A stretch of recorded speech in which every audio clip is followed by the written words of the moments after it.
Look, man. Look, first off, let's talk, bro. Let's talk for a minute. I know this review is late. I know it's a couple weeks since the game came out, but I apologize. It took me that long to beat this game. This game is a very long time, and it took me about 100+ hours to beat this game. I didn't get a review copy or anything like that. I played it from the day it came out to probably about 2 days ago. I've been getting my thoughts together, writing down information, exactly what I feel in terms of the game Elden Ring. And that's what this is. This is a review on Elden Ring, developed by FromSoftware. I reviewed this on the Xbox Series X. But before we get on with the review, you guys know how it is. Hit that like button if you guys enjoy the video. You can always subscribe to the channel. We do weekly podcasts on this channel, and I hope you guys enjoy it. But without any further ado, here's my review on Elden Ring for the Xbox Series X.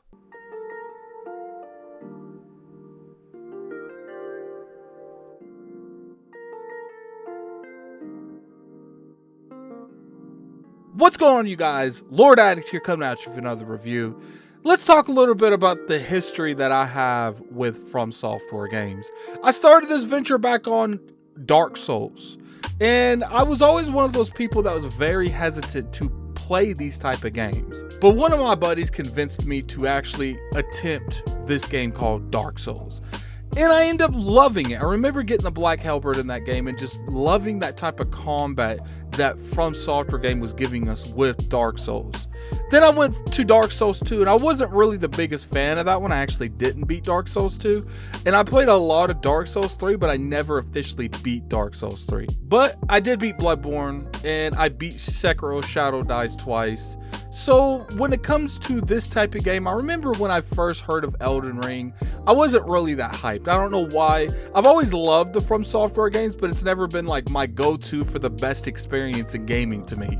First off, let's talk about the graphics and performance of Elden Ring on the Xbox Series X. First, let's go into the graphics a little bit. Now, I know a lot of people are trying to say this game has like PS3 texture graphics and it's got some grass from the PlayStation 3 era.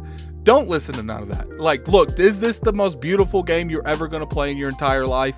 Probably not. Like, I do think that they need to increase the output of their graphics ever since something like Demon's Souls came out late last year on the PlayStation 5. It was one of the exclusives for that.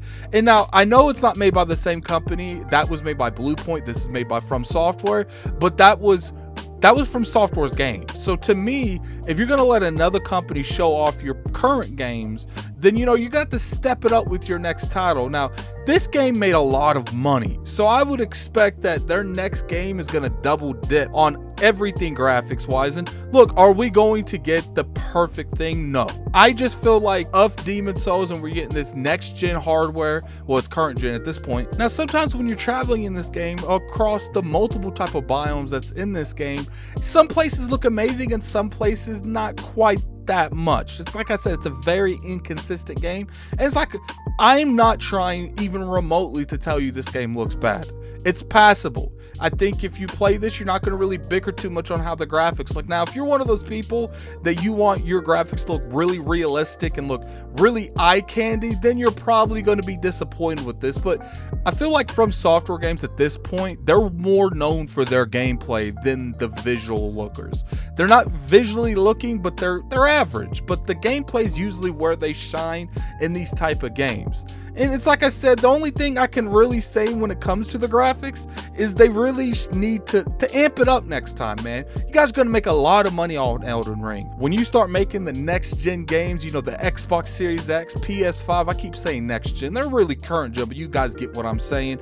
Make sure you push the envelope. Make these games look amazing on top of the amazing gameplay that you currently always have. One thing you could say about FromSoftware is they show up big time when it comes to gameplay. Now let's talk about the performance of this game. Now look, I will mention, disclosure already, I didn't play this game when the majority of the people were having issues with it. I played it day one, and I know a lot of people saying there was issues day one. I didn't really experience too much of that. Now, I experienced a couple crashes, nothing to write home about, nothing that I feel like would really devastate the review and how I thought about the game. It was more of an inconvenience, not necessarily game breaking to me.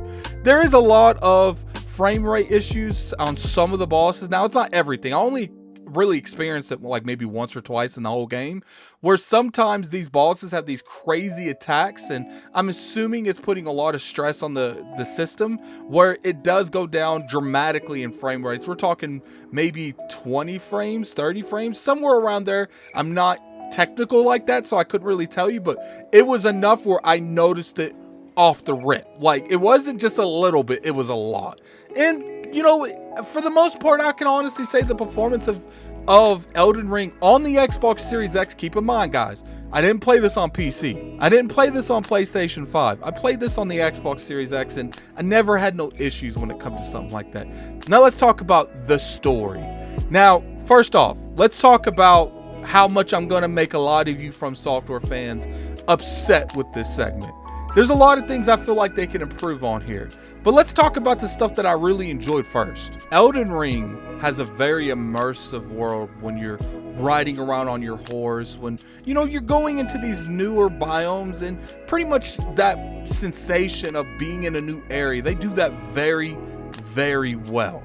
One thing I can honestly say about Elden Ring is, look, I do feel like the story sometimes could tell itself a little bit better, but for the most part, they do a pretty good job at, you know, building up some of these characters. Not all of them. I feel like they could do better on some of these characters that you found, like the round table and stuff. And that might be necessarily because of gameplay choices that we'll go into later on.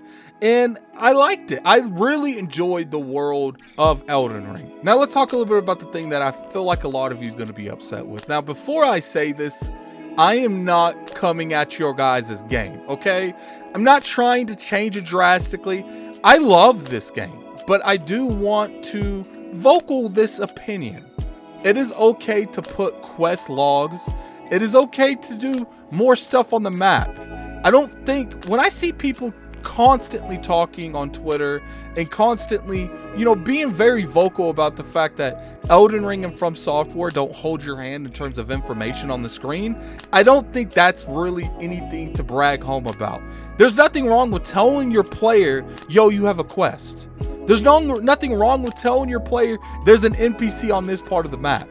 You don't have to put all these question marks and stuff that you would see in like an Assassin's Creed game, but you can tell your players certain things. They do it to a point in this game where they will tell you where the maps are to open up your map. They'll tell you where certain caves are on the map if you go by them. So they do tell you information. It's just, I guess to me, like if you took a couple days off of Elden Ring, like you had to work and you couldn't really play it, and you came back, you probably forgot most of the quests that you've been talking to these NPCs with. I was finishing quests on Elden Ring and didn't even know I started a quest. And I'm sure a lot of you love that. But to me, if you're having to write down information, I actually saw someone on Twitter say, if you're going to play Elden Ring, to have a notepad about the NPCs you came across, where you came across them. Look, man, we don't need to go this extra with this. You can have an immersive world and you can still inform your players of key things that's on the map. That's all I'm going to say there. Now, I know a lot of you like that aspect of Elden Ring. I'm just not one of them. So we're going to have to agree to disagree on that one. All right, so let's talk a little bit about the story in terms of some of these random bosses that's in dungeons. Now look, they do a good job with bosses in this game. There's a lot of memorable bosses that is from FromSoftware that's going to be a staple with their games. It's just because they've made this an open world type of game, they have this scenario where they throw these random dungeons in the map with a random boss at the end. They definitely, you know, reskin certain trolls and certain enemies, and they've actually brought certain enemies from previous Souls games into this game, and I'm okay with that because I feel like that's more fan service than anything else. I don't think that was anything, you know, what people would call cheap or something, where they didn't want to make new assets. They just wanted to give you some fan service, man. You guys remember this enemy from Dark Souls 2, Dark Souls 1, Dark Souls 3?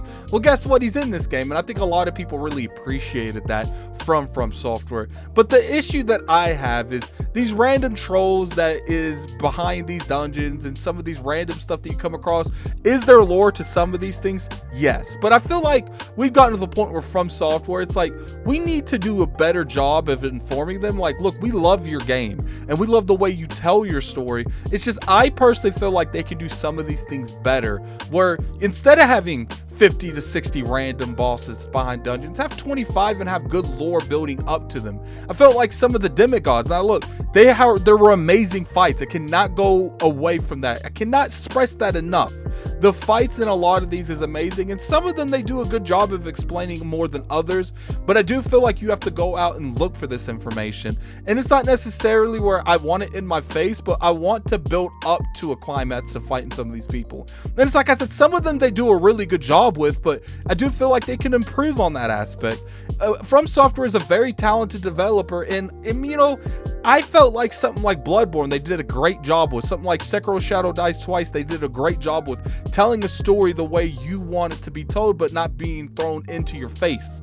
But this game, I felt like there was a lot of fluff in it. There was a lot of dungeons that they put in the game just so you can farm XP, and I don't like stuff like that. Now sure, it's not a big deal in the overall sense of the game, but when you go into another dungeon, you find these crystallized things for the third or fourth time, to me just became really exhausting after a while. It's like I said, it's nothing against the whole game. This is nitpicking to its finest. It is kind of important to me that they would have made these uninteresting bosses with no real lore behind them. I get it, there's a lot of them, but it's like I said, I would have preferred them to half the amount of optional bosses and really build up those bosses than just throw random reskin trolls 5 or 6 times. But that's just me. Now let's talk about the bread and butter when it comes to FromSoftware games, the gameplay.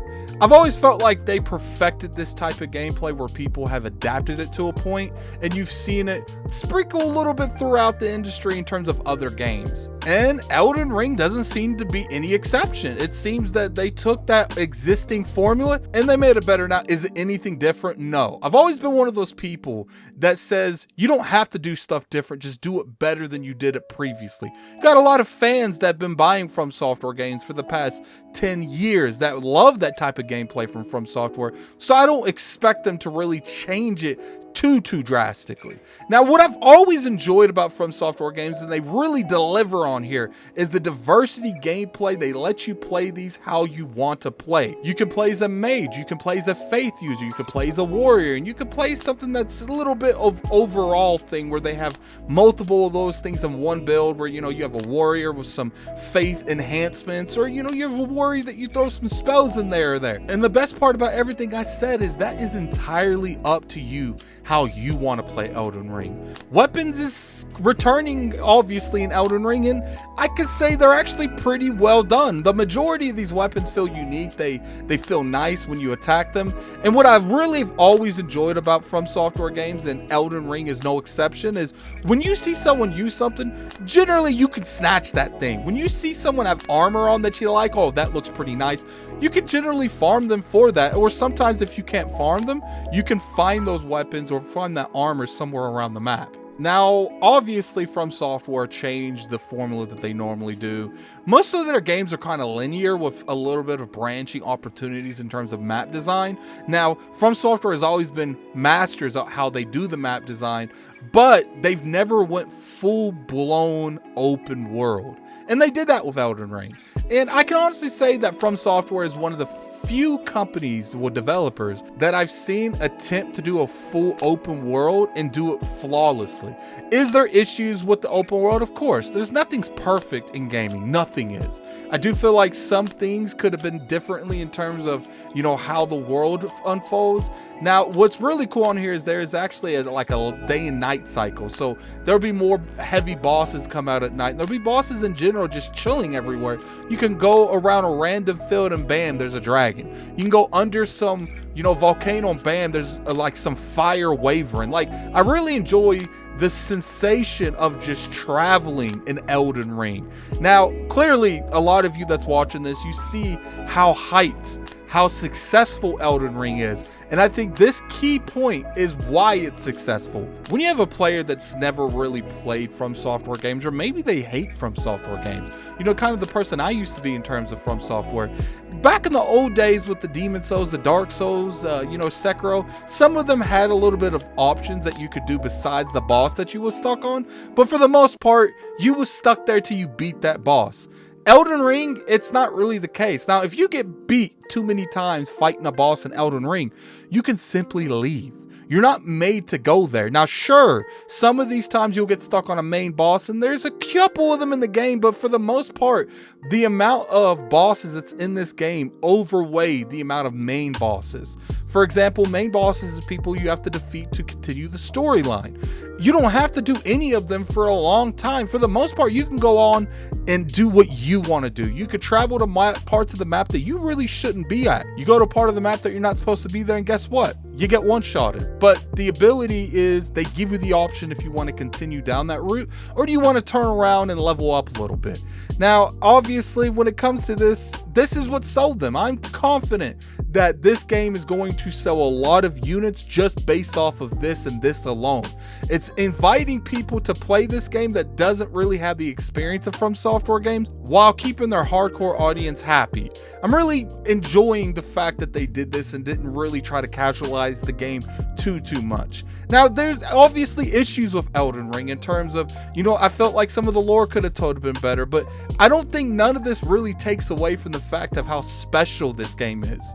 And I feel like this is the kind of game that we only get once every few years to maybe once a generation. FromSoftware has done such a fantastic job explaining to people what they need to do and explaining to people why they need to buy this game, giving people the freedom, the diversity to play the game how they want, that they did a lot of things that I wouldn't necessarily think would be possible in modern time.